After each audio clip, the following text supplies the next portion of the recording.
কদিন আগেই কেএমসির সম্ভবত 12 নম্বর বড় চেয়ারম্যানের পদ থেকে পদত্যাগ করেছিলেন কসবার সুশান্ত ঘোষ ওরফে স্বরূপ, এবং সঙ্গেও পদত্যাগ করেছিলেন অরূপ চক্রবর্তী, যেনাকে টিভিতে প্রচুর চ্যানেলে দেখতে পাওয়া যায়। যাই হোক, তারপরেতে তো বিভিন্ন টিভি চ্যানেলে দেখলাম এদের দুজনকে খুব সম্বর্ধনা দেওয়া হচ্ছে।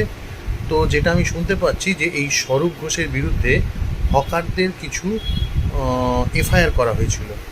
তো সেই অপরাধেও বা কোনো কারণে এখনও কারণটা আমার কাছে সঠিক জানা নেই। দিলীপ মণ্ডল, সে বিষ্ণুপুরের যে বিধায়ক, যাকে পুরী থেকে ধরে আনা হলো, এরকম ইনিও উড়িষ্যায় পালিয়ে গেছেন। এখন পুরীতে গেছেন কি কোথায় জানা নেই।